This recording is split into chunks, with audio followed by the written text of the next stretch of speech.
Hello, my name is Peter O'Brien. I teach in the Department of Classics at Dalhousie as a King's Professor. Classics is the study of the culture of ancient Greece and Rome, and my area of specialty is Latin literature. In addition to courses in Latin language and literature, I regularly teach classes in Roman history and in Greek and Roman mythology as well. The talk I'm about to give you is the result of a little adventure in my research that shows one of the many ways in which the mythology of ancient Greece and Rome influenced later European thinkers and writers. In this case, with relevance to the history of North America. Specifically, I'm going to talk about how a French author of the 1600s used the stories of Greek and Roman myth to help explain the challenges facing the colonizers of parts of the country we now call Canada, but which the French called New France. As we'll see, the poems of this author, whose name is Laurent Lebrun, by the way, show the immense power and influence of ancient Greek and Roman ideas to shape thought and art in the modern world of the 17th century. A power which persists today in the 21st century with many authors and artists as well. Just think of the Percy Jackson novels by Rick Riordan, for example. That's something that might be familiar.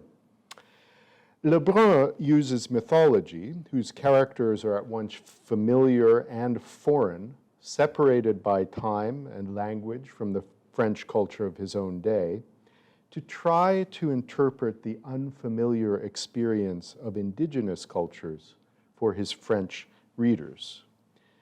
One of his goals in doing this is to justify and gain support for the work of colonizing the New World. While this use of myth explains a lot about how European colonizers understood themselves and their goals, its curious but dismal failure to capture and translate indigenous experience adequately provides one more instructive perspective on the gulf that has too often divided settler and indigenous descendants up to the present. And with that observation, I'd like to acknowledge that the University of King's College and Dalhousie University are located in Mi'kma'ki, the ancestral and unceded territory of the Mi'kmaq. This acknowledgement is of particular significance because my paper deals with historical encounters between Europeans and the Mi'kmaq, as well as the Wendat, Innu and Haudenosaunee, who go largely unnamed in the texts I consider. I would also acknowledge that my paper includes descriptions of warfare, violence, and torture, and some images depicting the same that may be upsetting. So to look at the historical background, here we have a slide of the map of the great French explorer Samuel de Champlain, dating from 1632. The French colonization of the part of the world that they called New France began in 1604 in what is now New Brunswick, in our part of the country here, and the year following, 1605, in Nova Scotia proper, and then in 1608 in Quebec. And it's important to understand that for the French, the activity of colonization, the work of imperialization, extended political power from its base in the old world homeland of France into the New World. Its impetus, its engine, so to speak, was to bring back material resources from the New World to the Old. So in the first instance, one thinks of furs and the fur trade for purposes of European fashion during the day. But it also involved the stuff of the vast and uncultivated forests themselves in this new world. That is to say, the trees and the timber that would both be an object of European commerce and a vehicle of European commerce and indeed warfare, because of course timber is used to build not only houses and other structures, but also ships for commerce and for warfare. So that imperial endeavor to extend political power and to bring material resources across the sea was very closely associated in the minds of the French colonizers in particular with spiritual colonization as well. There's no separation between church and state in the way that we would maintain it in the present, and therefore the conversion of souls is very much a part of this colonial work as well. So the conversion of the indigenous peoples that the French encountered here was the conversion of spirits that belonged to people the French called les sauvages. And it's an interesting word to think about because of the way it comes into the French language and the way it goes into English from French as well. It's a word of very negative connotation. It's got a very pejorative sense. It translates quickly into English as savage. The French term probably retains less of that negative force in the first instance. Its derivation is from a Latin word, silvaticus, or silvaticus, which would translate as a person of the forest, someone who lives in the forest. So you see that in the Latin sense, at the root of the word, is a rather neutral descriptor rather than a pejorative term, which it became. But it became that negative word because the life of a human being or individual submerged, as the French saw it, in the ways of nature, in the darkness of the woods, was something that needed to be changed. The people needed to be brought out of their spiritual darkness, according to the French view of things, by bringing them out of the darkness of the woods. So just as the harvesting of woods would clear land for cultivation and agriculture, civilization, as the French saw it, so too would the awakening of the soul immersed in the cycles of nature bring those people to a pattern of culture that the French saw as civilized and as something that they saw as unmixed good. So that process of conversion in the religious sense means instruction, education, and education is another term that has a Latin root that means to lead out of. So there's a strong sense for the French imperialists that the educative role is to draw human beings submerged in this darkness of nature into a brighter place. So the first, not the first, but actually the principal missionaries in the realm of education and in the conversion of souls in the religious sphere were an order of priests who were particularly strong in France, though they were in evidence all over Europe in the 16th century on, known as the Jesuits. And they were founded, in fact, by a Basque named St. Ignatius of Loyola in the aftermath of the Protestant Reformation in the late 1500s. So the Jesuits sought to be a modern, flexible, and resilient force for evangelization, spreading the message of the church and of Christ, both in Europe and abroad. So they were very closely linked with missionary work for various nations in Europe from the 16th century on. And this is particularly true of 17th century New France. The Jesuit order is characterized, distinguished from other orders of priests and religious in the Catholic Church, by a long and extremely thorough education in the humanities, history, philosophy, as well as in languages and sciences and mathematics, in addition to theology. So they really strove as an order to be at the pinnacle of learning, both in humanistic terms and in religious terms. It was a society of priests, a order of priests that was pervaded by a spirit of competition in all of its endeavors. So they were very moved, very driven by the examples of other Jesuits who had set the standard for education, for learning, for behavior in the missionary field. And all of their educational endeavors were aimed at preparing themselves for encountering an unfamiliar other in the New World and be able to communicate with them and draw them out of the place that they inhabited.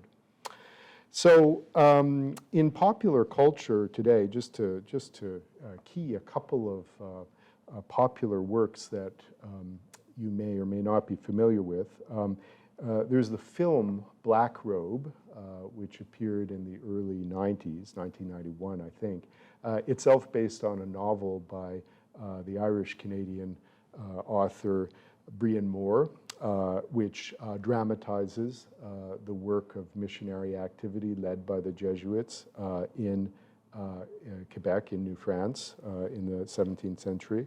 And then a little bit more recently, in the first decade of the 2000s, we have the novel The Orenda by Joseph Boyden, which does the same thing. And both, if you're looking for a ready introduction to the world that I'm talking about, serve that purpose quite well. Now, in terms of education in France, there is a sort of famous center of learning for Jesuits who would go into the Canadian missionary field in the College of La Flèche. This is in the Loire Valley in Normandy. It's a principal source of missionaries for New France, including really familiar names in the French missionary field that you may be familiar with, Father Massé and Paul Lejeune and others were students there, as was René Descartes, by the way, the famous philosopher, not a Jesuit priest, but others were trained there as well. And I wanted to show you in this next slide a little quotation from the Jesuit Superior General, the chief of the whole order, who resided at Rome. His name was Muzio Vitelleschi. And this is a little excerpt from a letter of his to the rector or principal of the College of La Flèche. And it kind of captures the spirit of emulative zeal, of competitive drive that kept the Jesuits going. I do not doubt that this ardor, this burning desire, will be increased both by the noble example of those who prefer Canada's dread chill and forests to the sky of their fatherland, and by the pent-up fervor of those urged towards the same glorious prize. So for them, this missionary work was good in and of itself, in its object, but it also served as a kind of competition that delivered glory to those who achieved it themselves. So I want to talk to you today about a particular work by this author I mentioned, Laurent Lebrun, who lived between 1608 and 1663.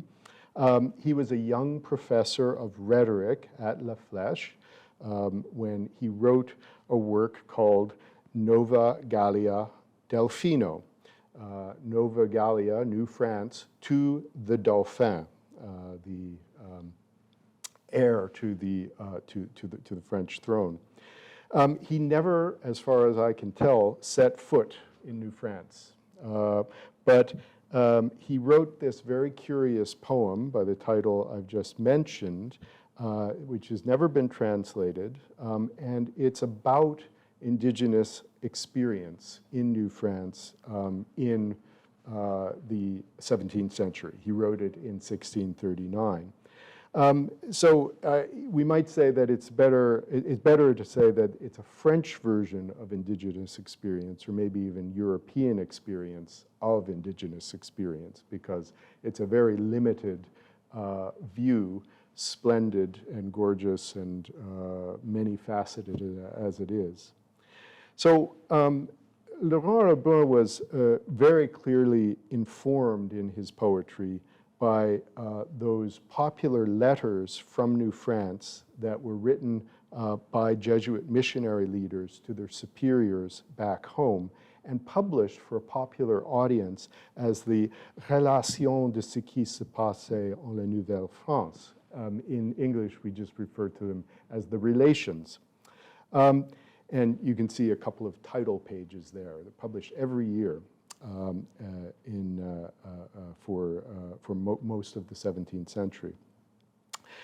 He was also, no doubt, influenced and informed by personal relationships with former and future missionaries by whom he was taught at La Flèche and who were taught by him as well. In the first of its 4 editions, the first edition in 1639, Lebrun's work was entitled Nova Gallia Delphino, or New France to the Dauphin. The Dauphin, Dolphin in French, is the title held by the eldest son of the King of France. So he's the heir presumptive of the French throne. Here you can see a picture of the Dauphin in the center of that composition with his dad, Louis XIII, and his mother, Anne of Austria. So this was a poem ostensibly to celebrate the birth of the Dauphin in the previous year, which was a joyous event. It was long awaited and in fact unexpected to quite elderly parents. Not elderly, but older than one would expect. Lebrun imagines Nova Gallia, the person writing these letters back home to this infant, to be the goddess of New France. She's like the protective deity who oversees this France. Now, this is a bit of a strange indication of the way that Lebrun is writing, because he's a Catholic priest, and Christians are not supposed to entertain the idea of pagan deities, pagan gods, other than the Christian Trinity. But this is part of the deep learning that suffuses the work and the influence of classical literature that allows Lebrun and his readers imaginative space to work out things in this fictional realm. So what are the contents of this book? Well, here's a table of contents from a later edition, which gives the work, by the way, a new title, the Franciade, grand title. So it falls in 2 books or collections of 7 poems each of which is a verse letter in Latin addressed to the Dauphin in the first book, and that tends to be an ethnographic description, thematic letters about various character traits or cultural practices of the indigenous peoples of New France, who are lumped together in one undistinguished group. They don't go by their national names, and that's part of the problematic here. That first book takes us through those characterizations or experiences in a progress that leads us from what is most alien and unfamiliar towards what is more familiar and understandable, in order to lead the reader from a view of indigenous peoples as completely other towards a view of them as fellow human beings. So bringing them out of that state of nature, as I mentioned before. The second book addresses individual people of power in France, so the king and queen and Cardinal Richelieu and so on, and presents an appeal to people reading at home for help, emphasizing that progress from bad to good in the first book of the poem. So the way that Lebrun frames and filters his reporting on indigenous experience is really instructive, I think, to us today. That's why it's worth reading this poem now, as we try to find common ground in efforts at reconciliation. Lebrun, and it's not because we would do things this way today, but it helps us to understand the way things were done then and to explain where we are at the present. Lebrun wrote in Latin for a learned audience, probably fellow Jesuits, in fact. He used deliberately obscure references, sometimes in literary studies we call them intertexts, to classical literature in order to challenge his Jesuit readers to a kind of code game, making more or less familiar terms of myth stand in for unfamiliar phenomena in the New World. But this poem isn't just a learned puzzle. The real difficulty of Christianization, of conversion, as the Jesuit missionaries reported often in their relations, was one of communication. How do you talk about things of common interest in order to have intellectual debate and to succeed in converting? So I want to track the arc of the theme of communication for you through these poems of the Novigalia Delfino. It's a theme of the difficulty of true contact, of original reconciliation, but also a measure of the one instrument of its success or failure, that is the ability to communicate. In the relations, indigenous languages are consistently presented as hard to learn and to interpret. And the Jesuits had even bigger troubles translating key European terms of culture and religion into an indigenous context.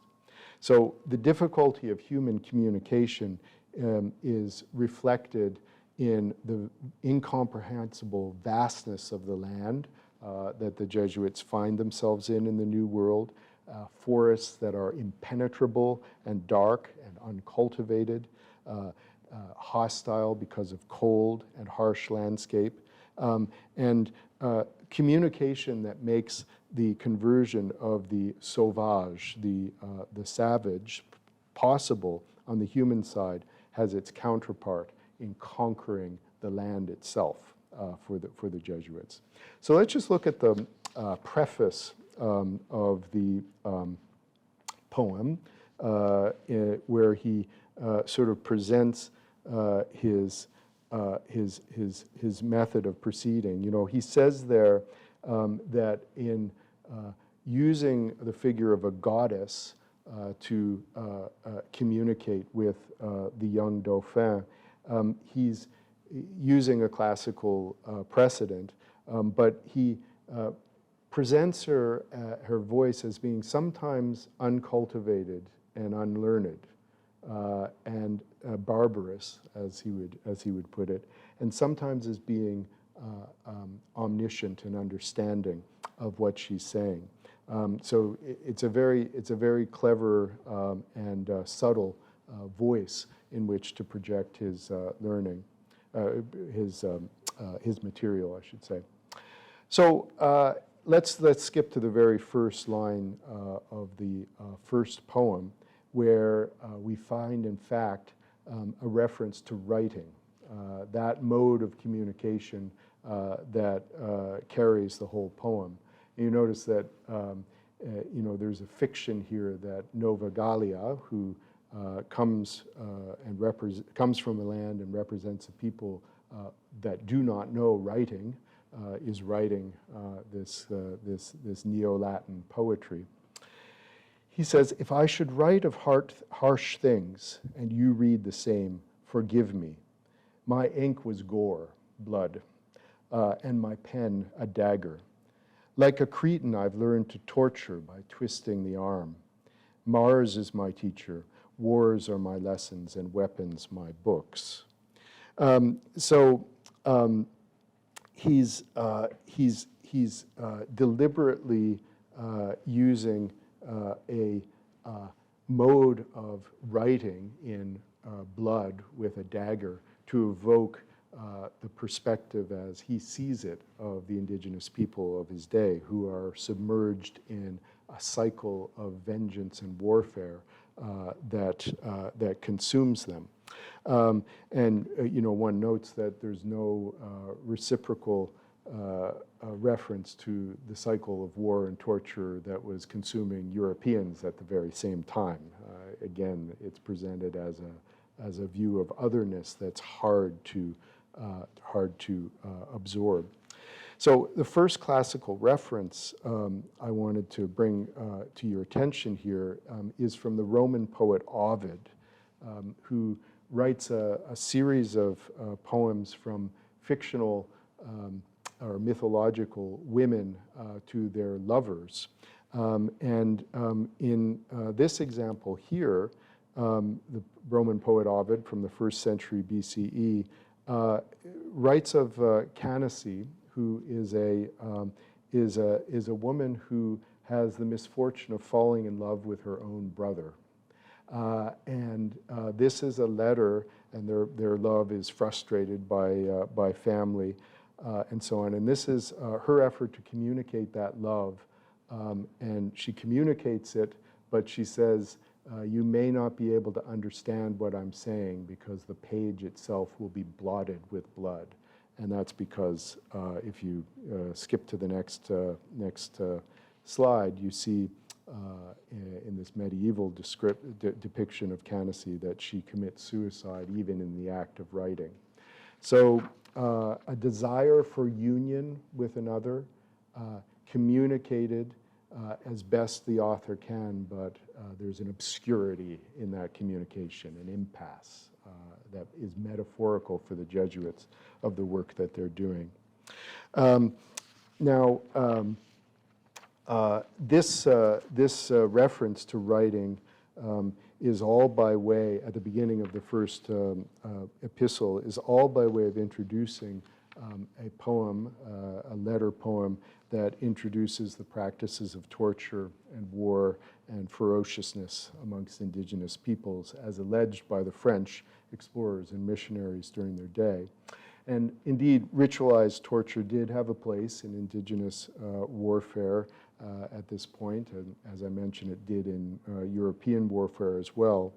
But for the French missionaries, death at the hands of indigenous people accompanied by tortures becomes part of the myth of sacrifice that is part of the missionary work. So the death of Jesuit martyrs is represented in this really commonly found compilation picture of the death of some French priests here.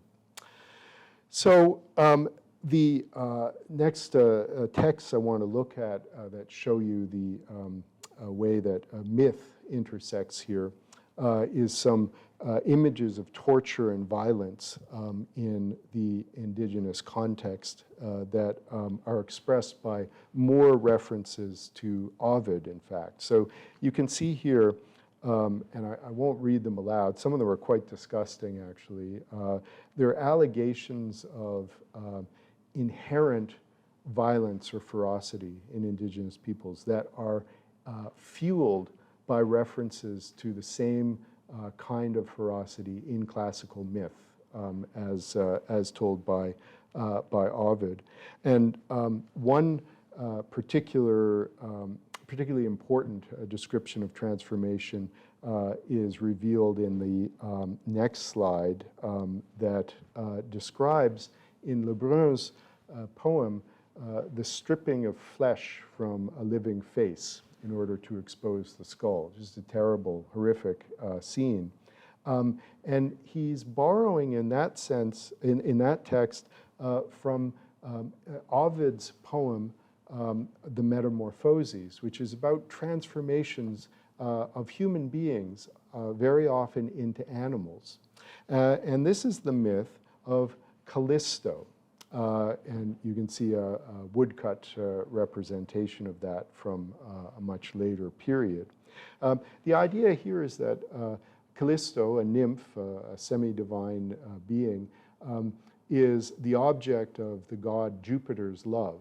And she is transformed into a bear so that Jupiter can detect the attention of his wife, who doesn't appreciate his affairs with mortal women. And she suffers the transformation into an animal, yet retains her mental capacity as a human being. I think Lebrun's comment here is, again, that the indigenous peoples encountered are trapped in a kind of natural state from which they need to be freed. And the story of Callisto is meant to evoke a particularly poignant, tragic version of that story.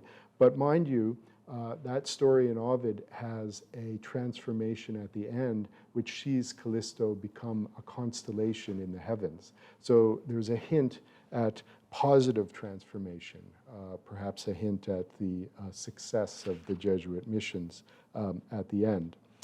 The next slide shows some more texts that, again, evoke rather disgusting precedents in Roman literature and Greek myth. The slide labeled Failure of the Familiar shows Lebrun pushing the classical precedents to the edge of understanding as he would have it. He says, Armenian she-bears aren't provoked by rage so great as this. The wild beasts enclosed by amphitheaters, in the gladiatorial contests and the animal fights that the Romans so enjoyed. All of those things are unequal to what one experiences in the New World. So the classical examples can't even quite do the work that they claim to do. So we go further. The second poem, letter poem, I won't talk about, but it talks about feasts and famines of the Canadians. Canadians are the indigenous peoples lumped together under that one term. Idea being there that they're subject to the cycles of nature for abundance of food when it's there, but also subject to starvation when the cycles of nature aren't so kind. But I wanted to look at the second reference to writing at the beginning of the third poem. He says that Nova Gallia says, I beg pardon if my unrefined language declares that I am not a poet. I shall not be. I shall speak the truth. A poet speaks falsehoods. So a little paradox, a little play. He's contrasting the power of poetry, which is evident all through this, with the claim that this is real life experience. Further in this third letter poem, we have a fabulous characterization of the forest as a maze that one could get lost in. We have stories of that in the Jesuit Relations as well, actually happening. But you look there in the first quotation, a twisting labyrinth bends in curving circles. I am Theseus, but who will be my provident Cretan princess? So this is an allusion on the verbal level to the Roman poet Catullus, and you see the quotation there. But the myth is the myth of the Minotaur in the Labyrinth of Daedalus, the Minotaur being a half man, half bull creature who is fed human sacrifices. And the princess of Crete, Ariadne, is sort of doomed to being trapped there with her brother, the Minotaur, until Theseus, the hero from Athens, can come and draw her out of that subhuman existence. So the forest is a hostile place, and we find another characterization there in the next slide. There are recesses unreachable by Phoebus and Phoebe, the light of the sun and the light of the moon, respectively, and tomb-like snows on my rooftops. That's an allusion to another myth from the Roman tradition, as expressed by Virgil. It's the story of the monster Cacus, who is an enemy of civilization. He is an enemy of cattle raising. He steals the cattle of the culture hero Hercules, and Hercules purges the earth of this monstrous infliction by killing Cacus and allowing for stable agricultural life to continue in Rome. In the fourth letter poem, we have a further characterization of the hostile landscape, and this comes by way of Lebrun's reminder to his reader that Canada is snowy, icy, and cold, as if we wouldn't know that. He makes a reference to the tinkling icicles in the beard, which is borrowed directly from Ovid, when Ovid describes a person in exile from the cozy Mediterranean world that was familiar to him. So again, evoking an outlandish place in his reference to classical authors. That gives rise to a third reference to writing in this kind of charming evocation. Why can I not be written in snow if it's possible to be written in dust? For white is my ink made from snow. The traced letter gleams with its own color, and pure, dazzling whiteness inhabits my snowy song. The page has no other. It bears its own color. It gleams with snowy white, its own color. May red and Tyrian purple be far from here. There'll be one snowy white, if there be any color. So the desire to express the undifferentiated whiteness of the country is attempted in beautiful lines of Latin poetry. I don't know if I've translated them beautifully, but they're beautiful in the Latin. But what they describe is an inability to trace out distinct letters. They haven't yet been set in a legible form yet. And I think what he is referring to, Lebrun, is another poem, another episode in Ovid's epic poem, The Metamorphoses. This is the story of Io, who is a young woman, again, falls fatefully in love with Jupiter, or Jupiter falls in love with her, and is transformed into a snowy white heifer, cow. And again, retains her human mind, but not the capacity to speak. so she's doomed to wander the world unrecognized by anyone until she makes a circuit of the world and comes back to her home territory and encounters her aged father and is able to trace out the letters of her name in the dust, in the sand. So why can I not be written in sand? That's a reference to Io, striving to communicate with her father, and at that point, recognition is achieved. And Io has a happy ending, one of the one happy endings in the whole poem of Ovid. So again, pointing to the success of communication, the success of the conversion of soul that the Jesuit missionaries looked for. And then I have another, an identical picture of the map of Samuel de Champlain, because it reminds me that maps are a kind of writing in dust. They draw lines and claim territory by putting writing on the land, for example. So this brings us towards the end of the first book, and the slide that's labeled Nova Gallia's turn to dialogue shows the awakening of a mutual spirit of understanding and the desire to communicate between the indigenous and the colonizers that lead to the concluding words of the first book of the poem.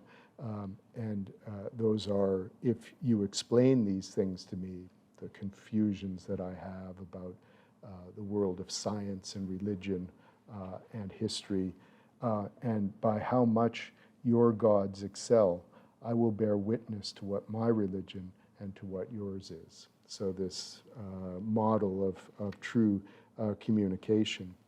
So I'll have much less to say about the second book, but the point is that the communication that has now been achieved yields to a kind of inscribing of language right into nature itself, and then a transformation of the hostility of a dark forest and a cold landscape into something that's comforting and welcoming to the French.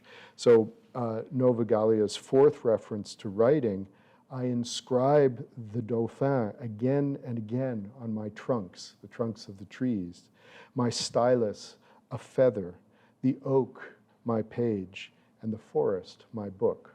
So mutual understanding becoming apparent. The references to a convention of ancient love poetry where the beloved writes his name along with, a lover writes his name along with that of the beloved on a tree.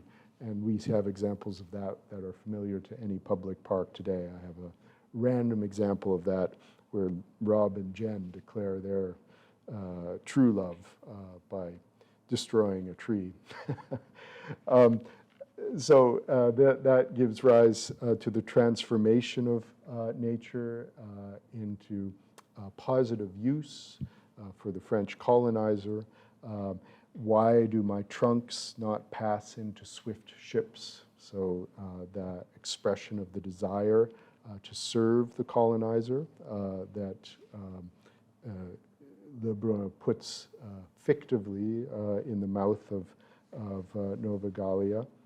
And this wonderful image of rage that he attributes to indigenous peoples bursting and calming and no longer being oppositional in his own mind. So the storm breaks itself with its own gusts. The bubble full of itself bursts by its own swelling. So my rage, conquered by its own ferocity, abates, and barbarity, pressed by its own fury, yields. Now, the last example of text I have from the poem is an evocation of a perfect union of French and indigenous people. And this is the historical personage, Amantaka, who took the name Louis de Saint-Foy. He was an indigenous person who was abducted and taken to France and educated and then returned to the New World. And for the Jesuits, he became a model of everything that could be in terms of the reconciliation of those two peoples.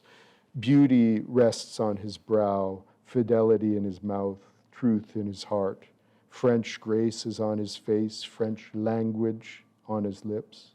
When I saw him come back, oh, what was my nursling now? I said, I do not know whether he was French or whether he is mine. So for the Jesuits, a kind of pinnacle of transformation, which makes an indigenous person undistinguishable from a French person, a kind of amalgamation or assimilation of peoples. I'll let you rest with that image and not say too much more, except that however noble the motivation of that image, today we would reflect, I think, on the long centuries of indigenous settler relations in Canada and say that not only did the French Jesuit model of assimilation fall far short of its goal, but that it was wrong-headed, disrespectful of the distinct integrity of peoples and persons, offensive, and indeed destructive. For me, reading authors like Laurent Lebrun today shows the origins of the mutual alienation of settler institutions and the indigenous peoples of Turtle Island in a deeply poignant way.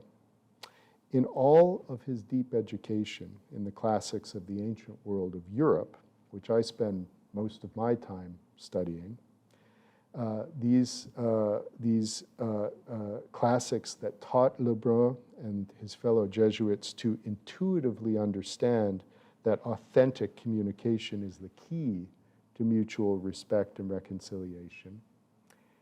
At that very moment, Lebrun fails to attend to and to listen to the indigenous voices filled with their own traditions and stories and myth that might have yielded a more authentic coming together of minds and hearts in the New World, the new France that was new only to the colonizer. Lebrun's Nova Gallia can still serve as a bold illustration of the power of classical myth to help readers think through relationships, but the deficiencies of even so dazzling a display of learning should prompt us to learn more and better. Thanks.